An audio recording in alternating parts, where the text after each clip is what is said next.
It's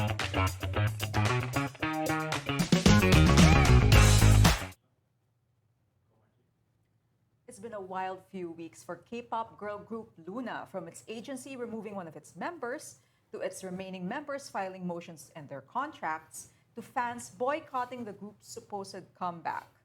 Hi, I'm Margie De Leon, and in this episode of Hello to Hallyu, Rappler's talk show on Korean pop culture, Rappler's biggest K-pop stans discuss the whole Loona controversy, plus do a roundup of the biggest K-pop events in 2022. So, hi guys. Let me introduce each one of you. We have Isa from LSE, and we have Krista, fresh from Cebu, from the Digicoms team, and finally we have Russell, also from the Digicoms team, but not fresh from San Juan City. Tama. So it's our last episode of the year. Oh my God, ang dami na nating episodes. I think this is the 12th or 13th episode. 13th episode. Oh my God. Lucky 13.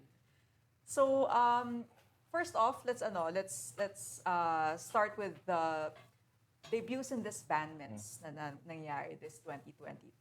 Any memorable debut or disbandment that come to mind? Sige ako, kasi if you really notice kasi like 2022 has been the year of girl groups. Exactly. If you've noticed like the Korean charts, the international charts, it's been filled with girl groups, especially debuts. You've seen like kahit from 2021 pa, you've seen IVE have like a very momentous year with 11, Love Dive, and Afterlife. With Love Dive even winning Daesangs or the grand prizes at Mama and the Melon Music Awards for Song of the Year. And then you also have New Jeans with their remarkable debut.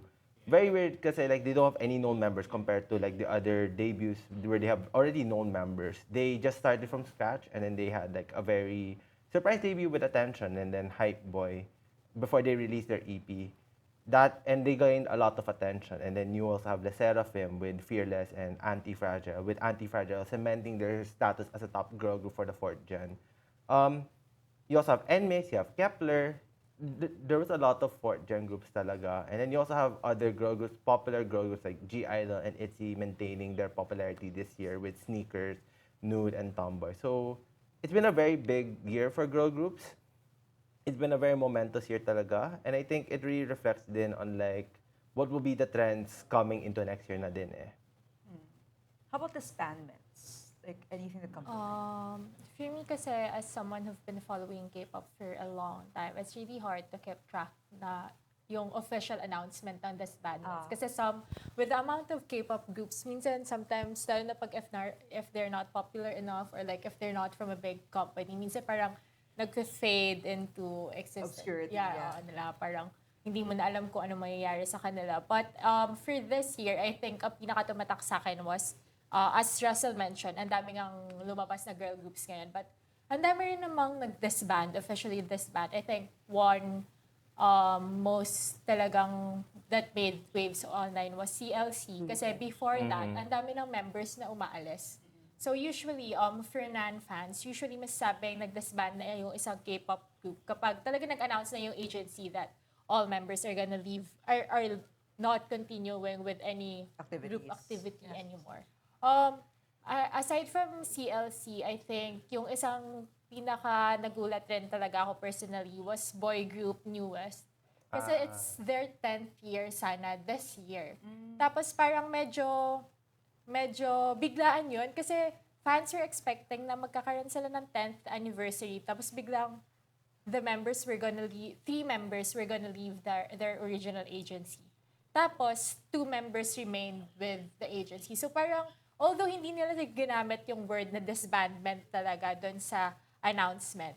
Ngayon kasi wala silang sinabi rin sa kung magtutuloy ba sila as a group, kung may plano ba sila to continue with group activities. Kasi diba, as we've seen with other groups na kahit magkakaiba na silang agencies ngayon, they could still continue with group activities. So ayun, parang, although for me, as a follower of New West, parang kahit magkakaiba na silang agencies, I'm hoping na sana by next year or kahit hindi next year, in the years to come, they would have a reunion. Kasi they never said na hindi naman sila open na mag-activities ulit as a group. So, ayun. So, Sige, speaking of changes sa lineup ng mga groups, let's get into the meat of our topic. Our biggest controversy, arguably, This year, no? yeah. This Yeah. year, arguably, it's the biggest controversy sa K-pop this year. Ang Loona. So, most recently, Loona's entertainment agency announced a January comeback for the group just after the controversy surrounding Chu's removal, as in kinik out siya. So, Krista, bilang ang dakilang orbit ng Rappler, could you tell us more about this recent issue and how you're feeling about it? Actually, parang it's been a long time coming. Nung, ang tawag dito, bale, since 2021, Chu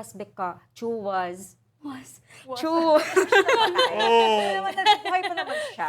Chu was once the most active member in the group. May endorsements siya left and right, multiple guestings across many shows, and parang nag-sound ng alarm yung fanbase, yung Orbits, kasi nga baka ma-potentially overwork si Chu.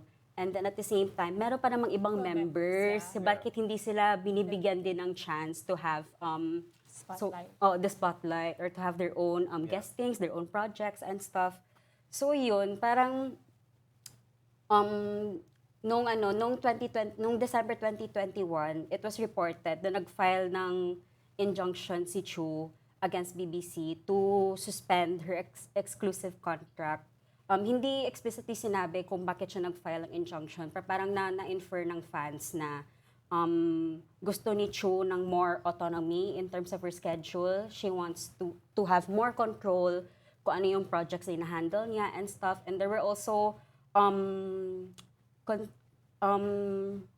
parang stories or issues na hindi pa nababayaran si Chu sa mga projects niya. So ang dami niyang endorsements, ang dami niyang guestings, and all of those, hindi siya bayad. Right. So parang that's another parang reason kung bakit siya nag-file ng injunction, so that may nakukuha din siya sa mga ginagawa niya. So ayun, so doon nag-start yung rumors na baka umalis siya ng Loona, umalis siya ng BBC, and parang it's been an issue that has been parang making the fans afraid, worried, concerned, kasi walang any sort of transparency from the agency kung ano na yung status ni Chu sa group and stuff. So, parang, tapos may rumor na lumabas na, yung, the one that we reported na aalis na si Chu sa agency, and magbe-build na siya ng sarili niyang agency, at which BBC, the BlackBerry Creative, the agency denied. So,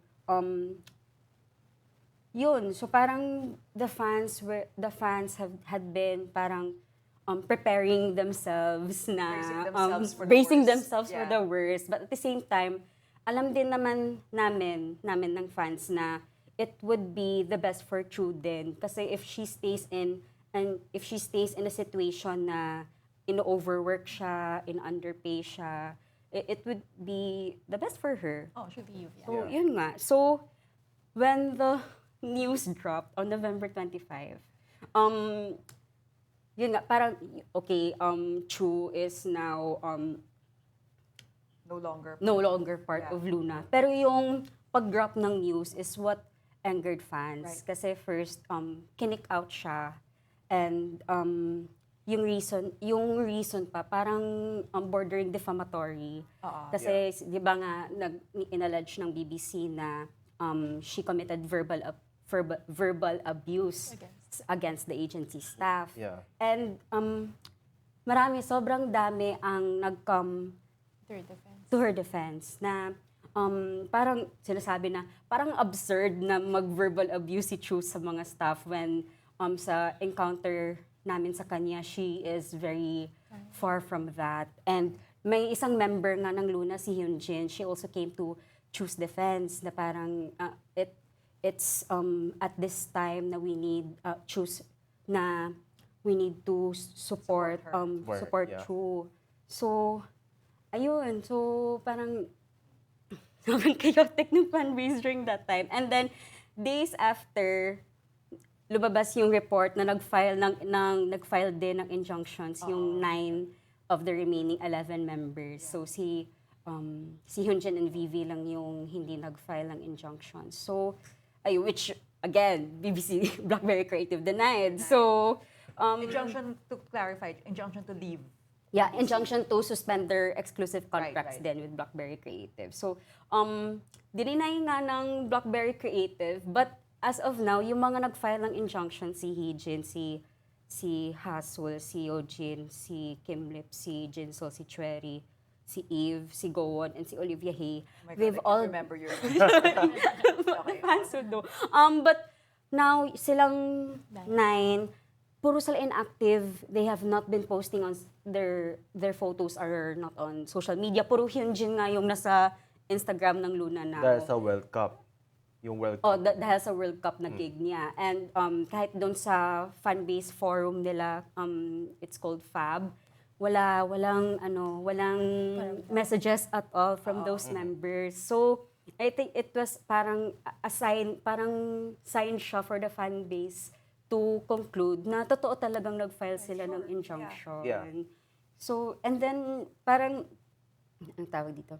Yung nag-report din is a reputable Korean media news outlet. JTBC. So, and then, yung dininay ng BBC na aalis si Chu ng Loona, dininay nila. So, tapos in the end, kinik out nila sa Loona. So, parang na-degrade talaga yung credibility ng BlackBerry Creative. So, But it doesn't end there.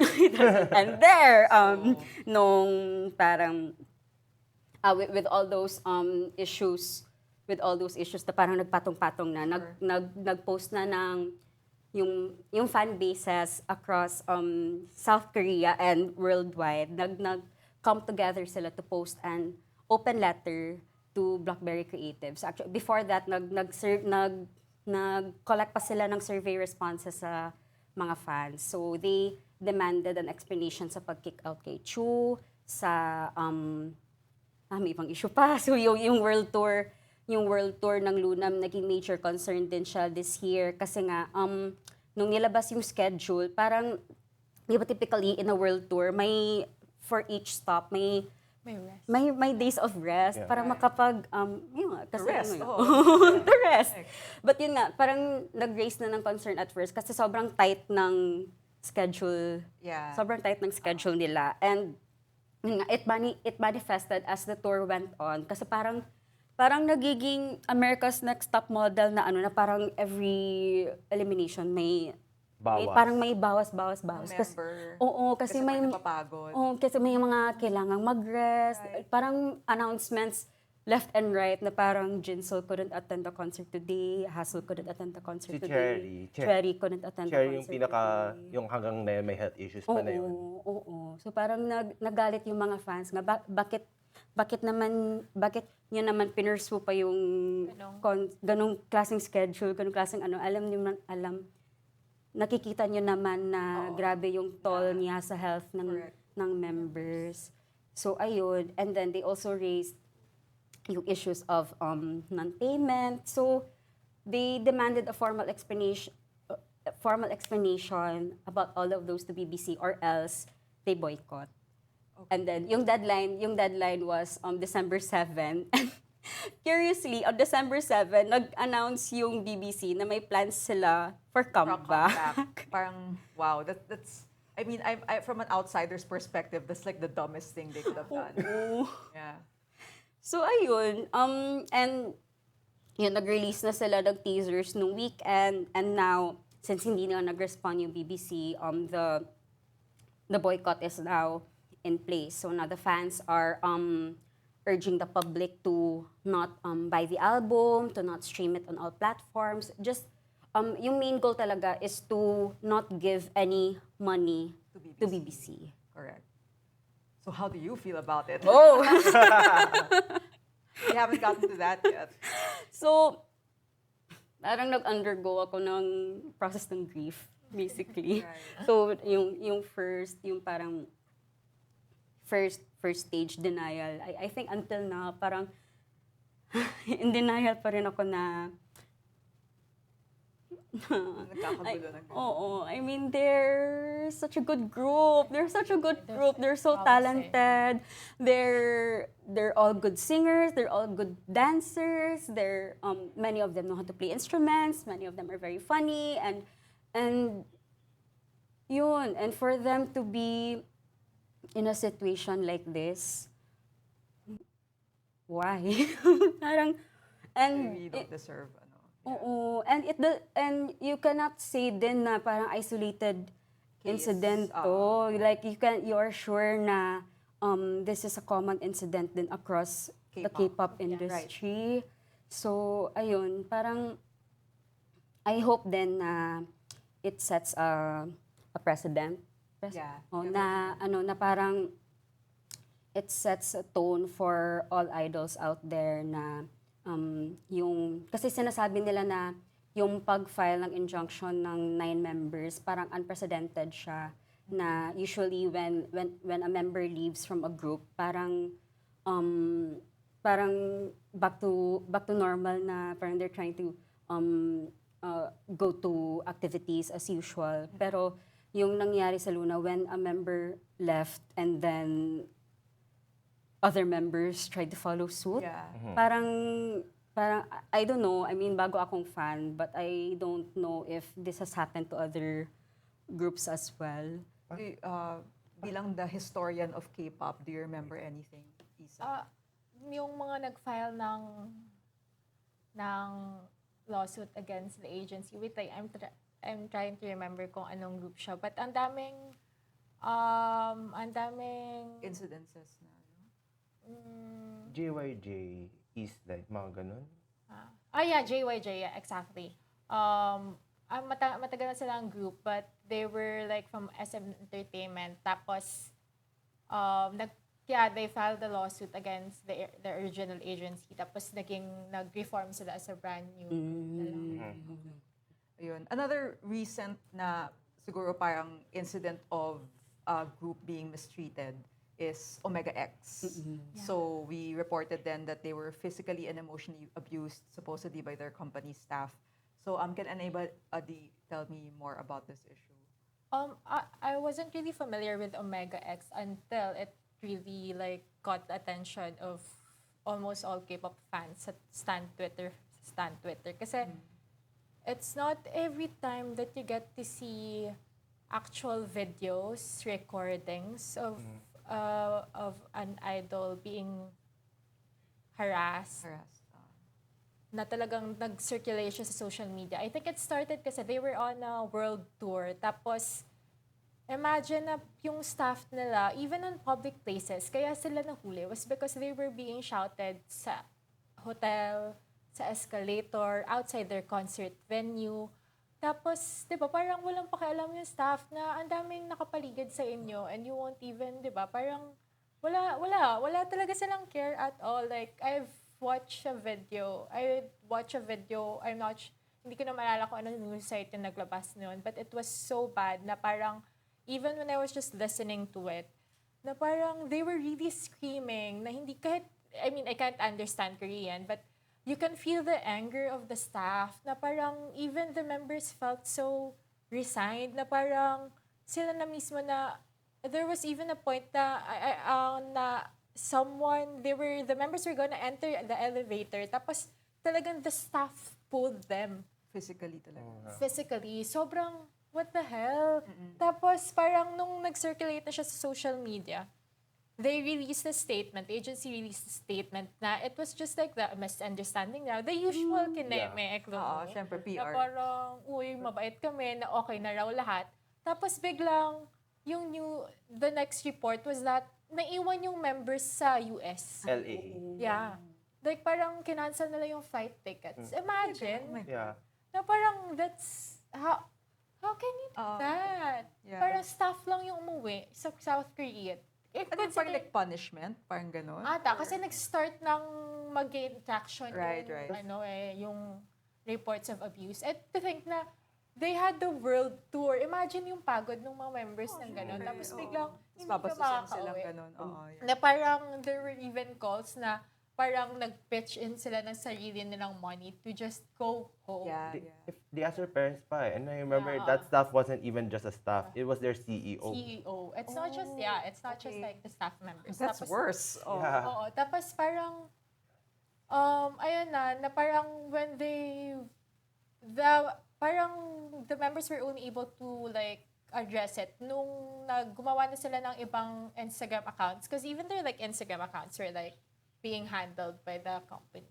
Tapos ayun, parang wala pa rin,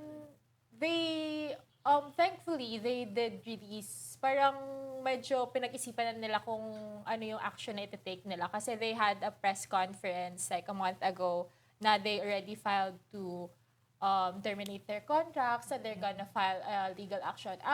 For me lang kasi, what's heartbreaking was Omega X pala, yung mga members nila are like from, ang tagal nang nagtatry na maging successful, na parang they were from audition shows, di ba? I mean, considering how tough the industry is, gets mo na parang sometimes you would do anything just to achieve your dream. Kasi they said that, na parang in our report, some of the members said that, na parang that Omega X was their second chance to make their dreams come true. So parang umabot siya sa point na parang nung una, tinatanggap-tanggap na until it happened. Wala na, naging medyo norm na siya sa kanila. So ayun, parang kahit sila, parang nahirapan din sila to break out of the cycle. So ayun, I'm just thankful na ngayon they have like a good, parang they have lawyers, they have, everyone's on them, na parang everyone's watching out kung ano mangyayari sa kanila. So I hope the CEO gets what He deserves, yeah. Yeah. Parang this year really does seem like parang may uprising among the groups. Like, I mean, BTS itself, diba? Like with the hiatus claim and everything. It's shifting. Parang gonna happen there's to K-pop? there's a change in the air when it comes to K-pop. Yung ano naman, medyo kabaliktaran naman Yeah. is with Les Seraphim, with Garam. Tama ba yung pag-pronounce? Yeah, Garam. Garam.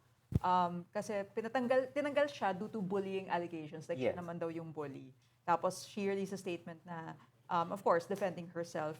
How do fans usually react pag ganun yung allegations? Because with bullying allegations, with any kind of bullying allegation, the natural course would be always to side with the victim, right? But then if you notice with recent K-pop bullying scandals, and even those in history, for example, Tiara, they had like, their popularity dwindled. They were a top second-gen group until the bullying scandal hit. Kasi because of sina Hwayong, like saying na bully siya, tapos pineke niya pala yung pa-wheelchair niya na, the members bully them, and then may tweet pa yung mga members na sub-tweet. What happened was years later, they uncovered the truth, and then they found that, Hwayong's the one who manipulated the bullying rumors. And they got popular again, like they had favor again. And then there's also the AOA bullying scandal with Mina and Jimin. Na it's a very trigger warning talaga, but to say the least talaga, like Mina's mental health was affected in because of AOA, especially Jimin. And then Dispatch released a report which showed like, text with Jimin and Mina, and like them trying to reason out with Mina din, yung mga members. Really, a lot of bullying rumors naman talaga. Whenever you have bullying, normally you would side with the victim, but then the problem is talaga, there's a court of public opinion, and like, for example, with Garam, if you notice, there was a document with a level 5 bullying, basta bullying punishment. And that's a very high level. That's why people were like pushing for hype to push for Garam's to push for Garam's removal from the group. Once like the whole statement was posted by Garam, and I think a friend of hers also, na, she did it because she was defending a friend and everything. Parang, it really also shows how there's a lot of court of public opinion, especially girl group. Parang, there are also bullying rumors against Stray Kids Hyunjin and Mingyu that circulated in 2021, 2022. Pero they were able to solve that because they did a thorough investigation. They asked acquaintances. Iba kasi yung girl group eh. Kasi there was also G-Idol Sujin who was also removed from the group because of also bullying allegations. Sobrang court of public opinion talaga, and it's much harder for companies to like see yung to cave into public opinion din and try to remove din. Yeah. And for me kasi sometimes it really depends din sa agency.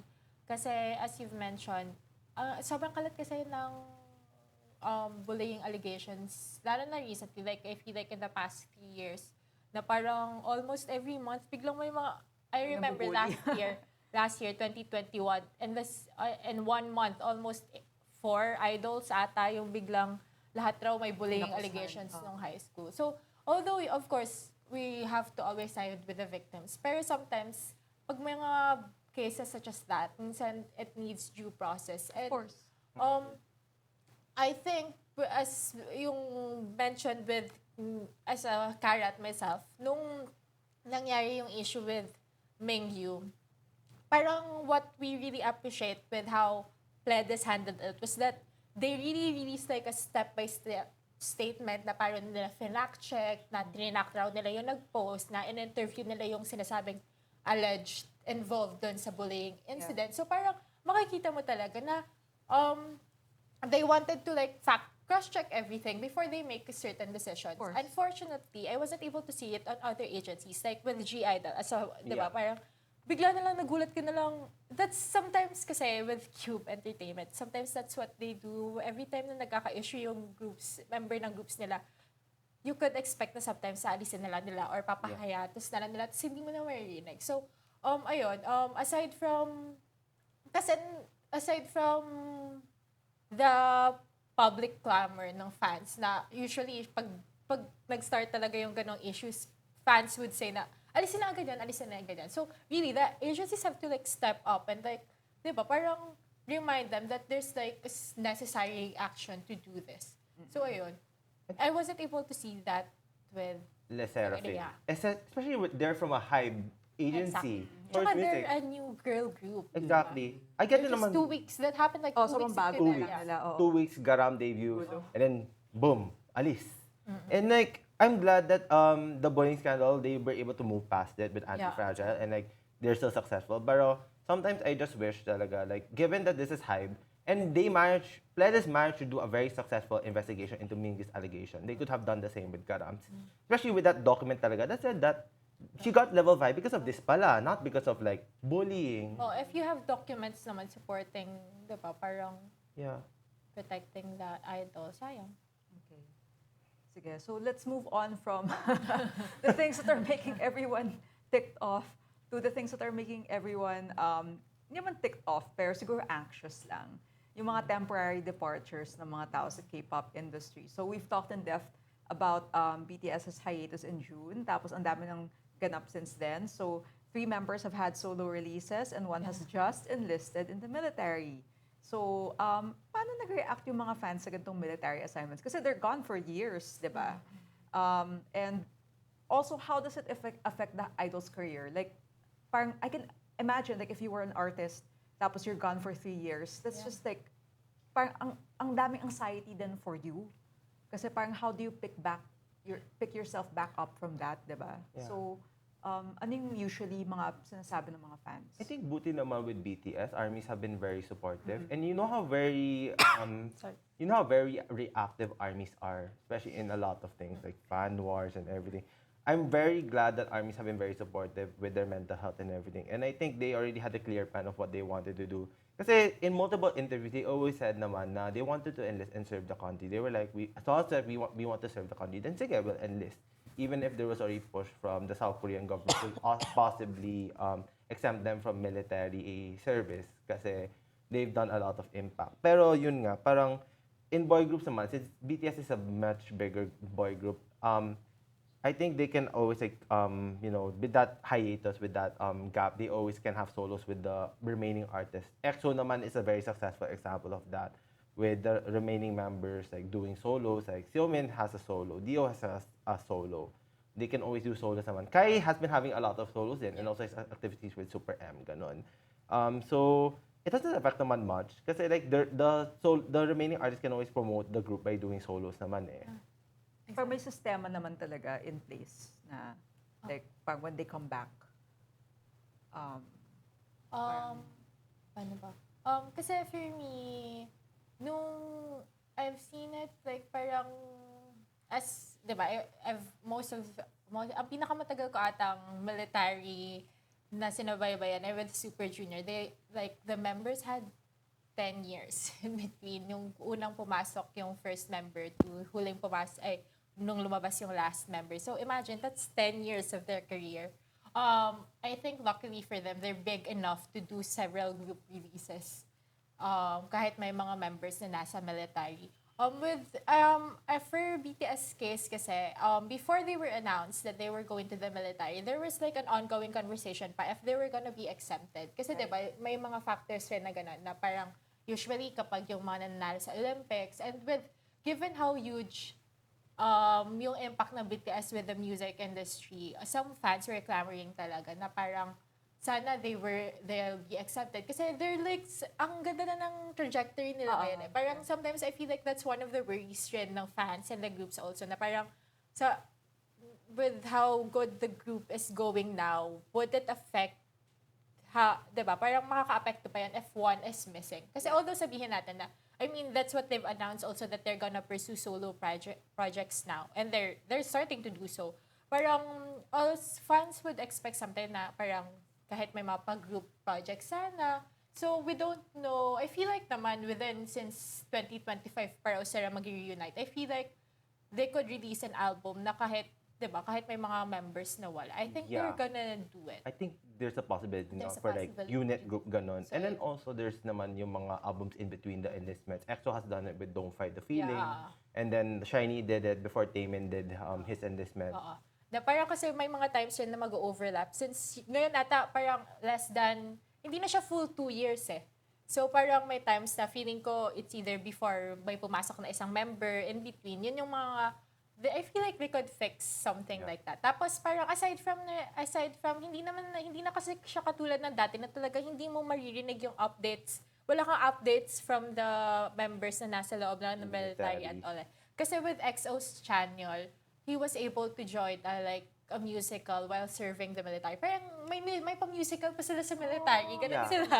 Oo, So may ayun, ganun. parang some fans were able to watch him. So it was interesting na parang may mga ganong activities rin sila. So yeah, I think hindi na siya yung tipong talagang pag nag-enlist sila, talagang totally off. Wala na. Oo, like Wala na. miserables. Wala There's na really for- nothing to Oh, worry yeah. about na. And then there's crumbs naman din sa mga concert. Like sa mga concert nila, like parang, there's a member there in the audience, ganon. Although hindi na talaga sila makakapag-perform like yung mga ganitong commercial activities, Oh, yeah, but of course. sometimes they could like post messages as well. So parang may communication with fans pa rin. Oo. May Basta as long as hindi sila bayaran or something. Yeah, may parang- pa-shoutout pa rin. Pagkita mo sa concert, bigla, nandun pala siya.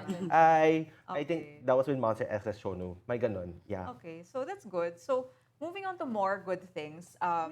This year also saw second-generation members reuniting for certain performances and comebacks. So sa mga long-time K-pop stans, can you tell us more about these reunions? I think I can start ulit. Sure. I think it started with Shiny last year, pero the main groups who like reunited for certain girl groups again, it's girl groups. Yeah. Super successful yung mga comebacks ng Girls' Generation with Forever One and Kara with When I Move. You could really see the reimagining of how they sound in like a very fourth gen environment. When I Move, it's still them, very dancey, but there's very modern sounds. Forever One, there was intertones of Into the New World, their debut single, and like it really felt good because most of these groups, they've been in hiatus for a very long time, and it's really hard nowadays kasi Girls' Generation, iba na yung mga nasa agencies. There's 5 members in SM Entertainment, and then the other 3, Sohyun, Sooyoung, and Tiffany, if I remember, they're in different activities. Tiffany's more focused in the United States, Sohyun's in her acting career. Very successful actress pa siya. Sooyoung din, nag-actress pa din siya.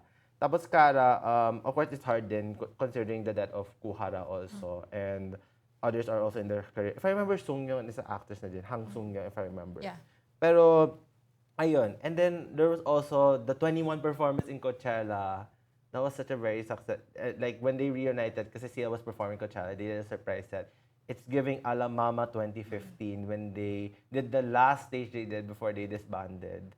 Yeah, I feel like kasi with the reunions now, it's such a parang it's such a positive thing for fans kasi parang usually kapag may mga disbandment news, as I've mentioned before with Newest, na parang kapag halimbawa parang dati kapag one member is leaving the agency, matatakot ka na what's gonna happen to the group. Will there ever be a chance for them to reunite together? But as we've seen with the second generation girl groups, it's always possible, although it might take several years. Kasi with 21 ata, the last time they reunited was 7 years ago pa.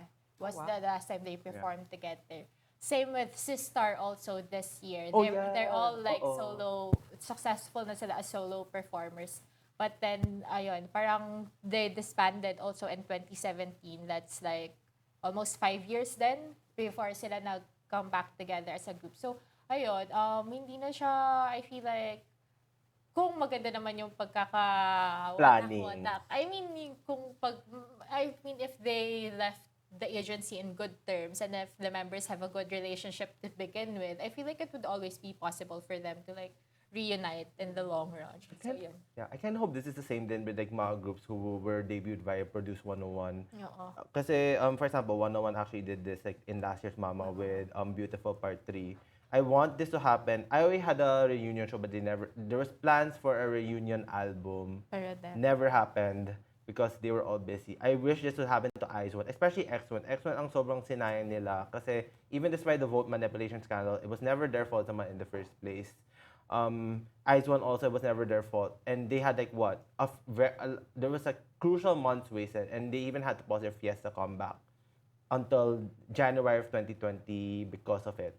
So I really hope that they do extend this to the groups to temporary survival shows. Kasi if they are not temporary groups, they would have been generation leaders already.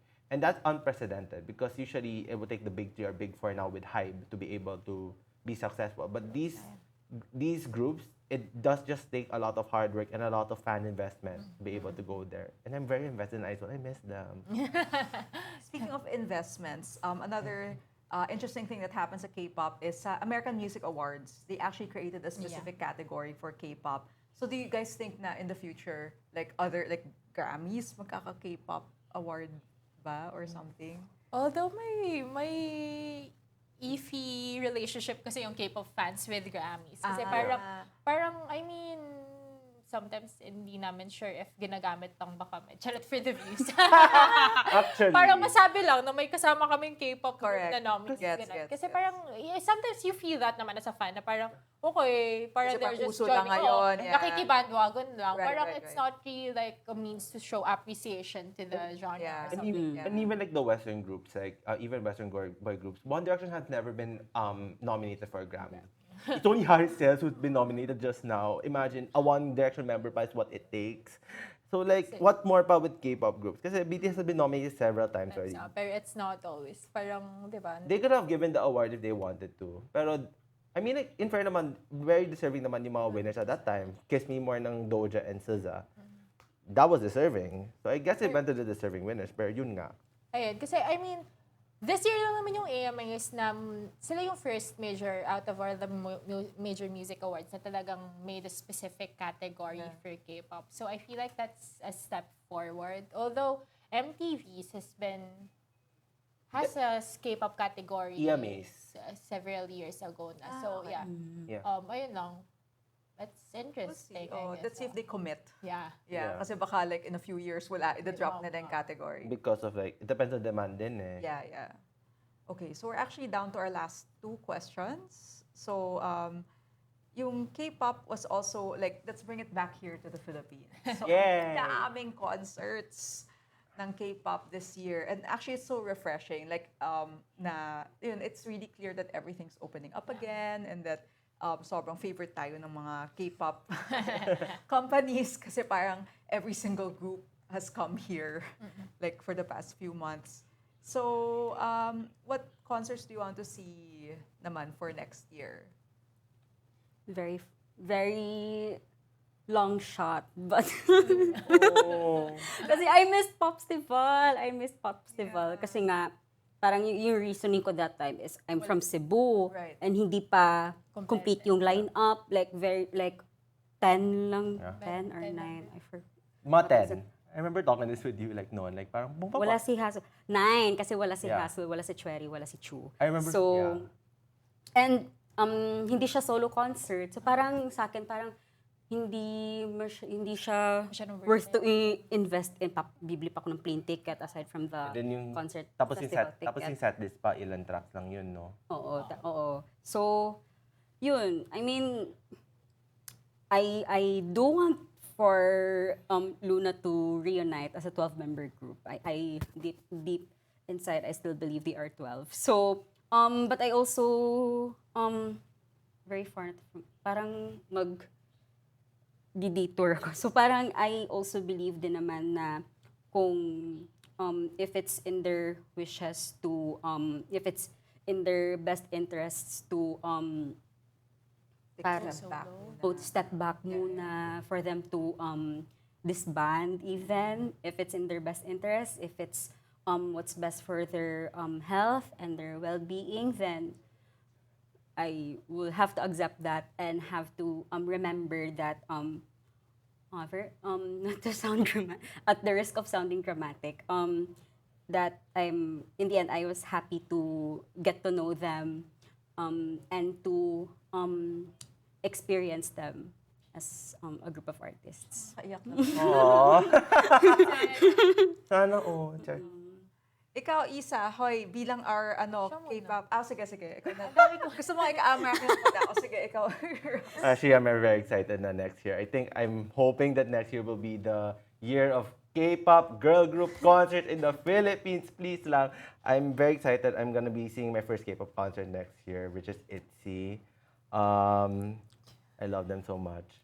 Yes.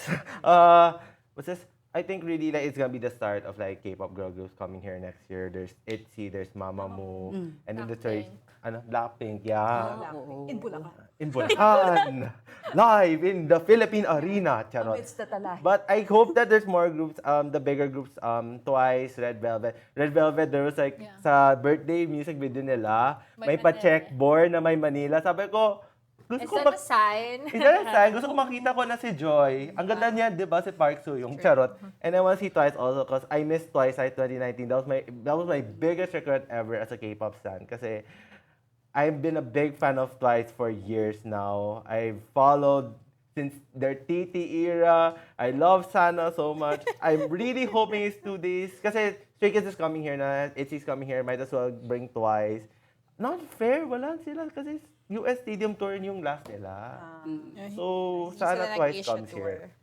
Ay nako, speaking of Mamamoo. Yeah. Margie. Let's How go. was your, so guys, if you don't know, Margie had her first K-pop concert ticketing experience for Mamamoo. So, ayun, how was it? Bad.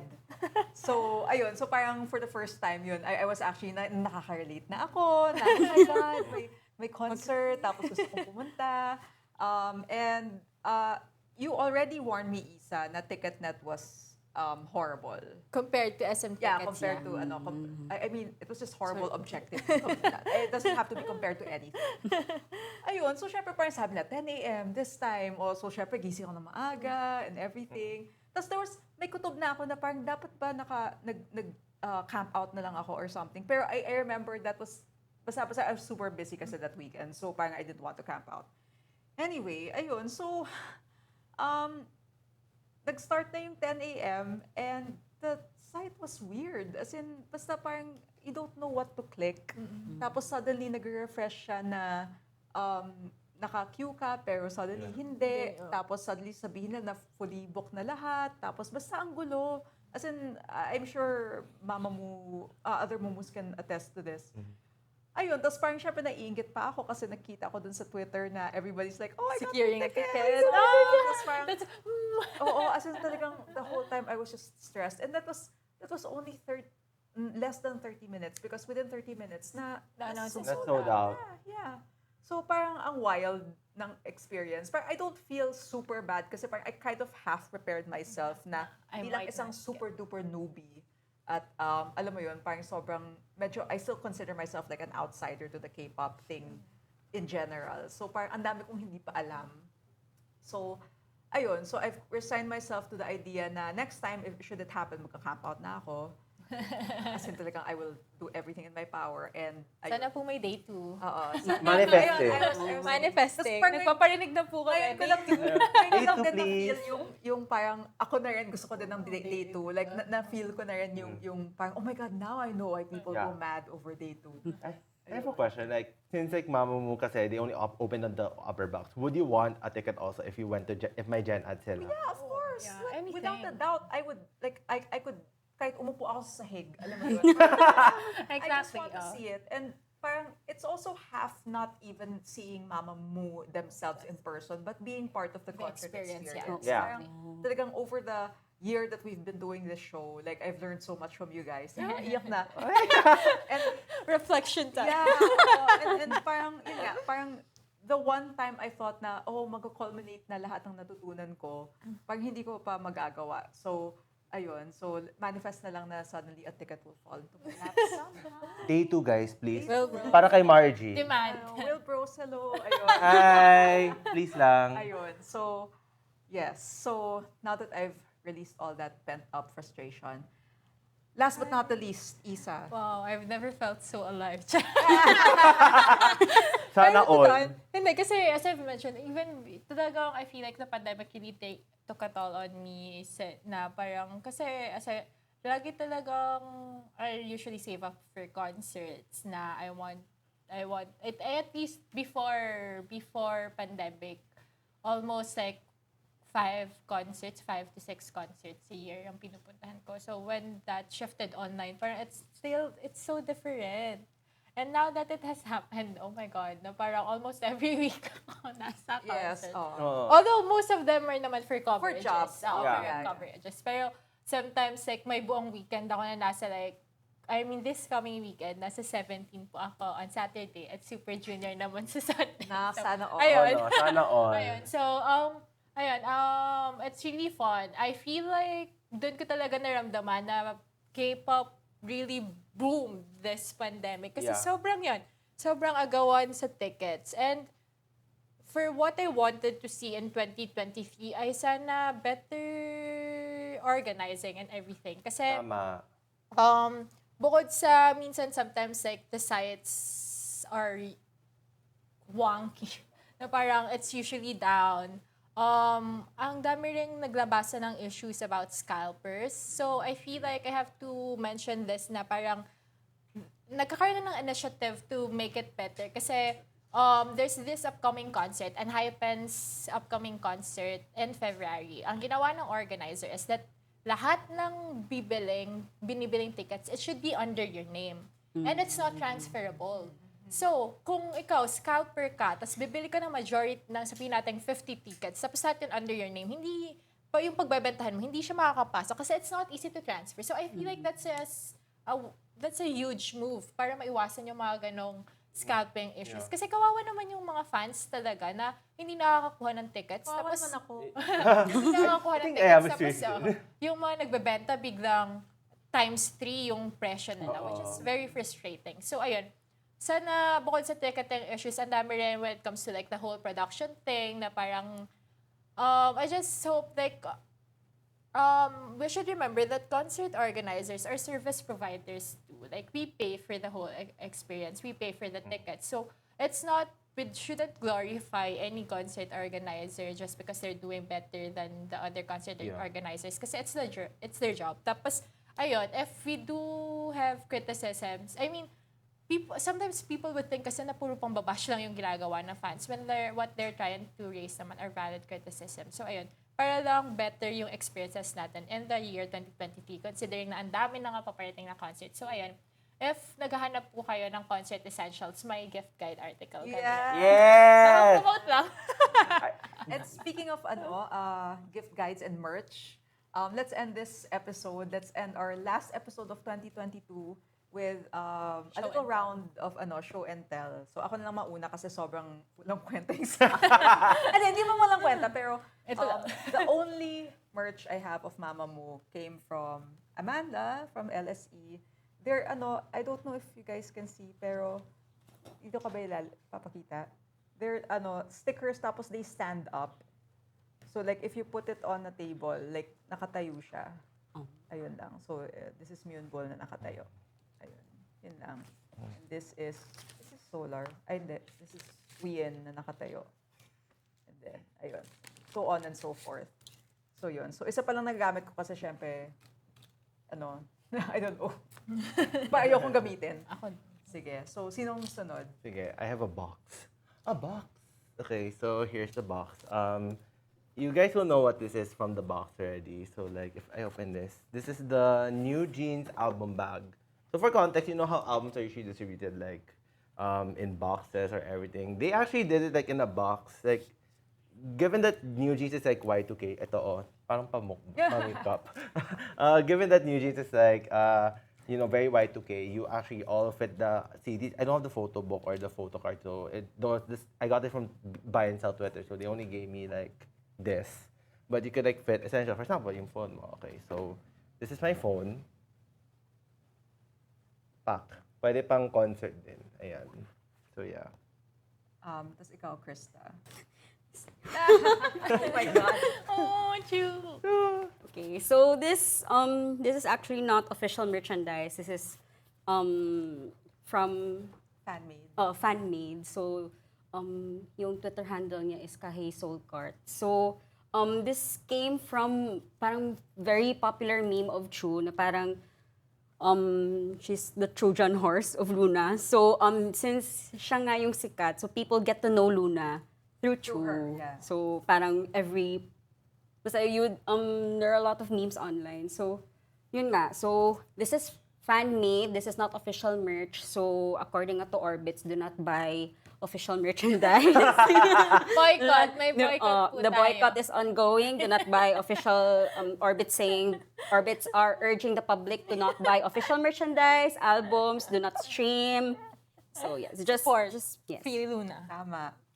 And last but certainly not the least, there's a ton of stuff on this table right now. Nagbebenta po. Oh, mga nagbebenta. O sige, game sa live selling. Let's start with my earrings. It's a gift from Margie. Wow. Kasi sweet yung LSE. So obviously, it's SVT. I'm gonna wear it for the Bulacan concert. Ayun. Tapos it's a Jonghan snapshot doll. Ayan, cute lang siya. Oh, hindi ko alam kung sino yung gumawa nila. But this is an official merchandise. Gawa lang siya ng fans. So, ayan. Nawawala na po yung sapatos niya. So, pakibalik po sa akin. Nawala siya nung concert, Manila concert. So, pag may mga dalawang maliit na shoes sa arena, Somewhere. sa akin po yan. Ayun. Tapos, this is like an S-Scoops 4 cuts from Somebody. Ayun, nagsabi ako ng brand. Pero sometimes, bumibili na rin ako ng mga ine-endorse nila kasi may photo card, may something. So, ayun. Tapos ng Manila concert, may mga nagpamigay ng fan chant guide. So, ang cute niya. Gagamitin, i-memorize ko siya for the Bulacan concert ulit. So, ayun. Helpful siya kapag magsisigaw na kayo sa concert. Also, sana let's support our fellow fans na artists. Ayun, I have different merchandises from my fellow Karat friends. Ayun, tapos ito, ang cute po ng stickers nila. Ayun, so support lang kayo. Ang dami na sa Twitter na nagpapakommission. So, ayun. Speaking of Bulacan concert, sorry, last na po pala to. Pero mamimigay kami ng freebies ng mga kapatid ko. Unofficial merchandise na sila. Honestly, puro to unofficial merchandise. Except for my photo cards. Sana po Dami. mag-photo card collection na tayo. Kasi ila-let go ka na si Jonghan. Oh, God. Oh. Okay, guys. Thank you so much, guys, for sharing all of that with us, especially Isa. Parang dami mong binitbit. And that's it for today's episode and this year's last episode of Hello to Hallyu. If you have topics you want us to discuss next year, or if you just want to see these guys' photo card collections, hit us up at hashtag hello_to_Hallyu. I will never get that right. I'm Margie De Leon. This is Ross, Krista, and Isa. Thanks for watching. Thank you. Annyeong.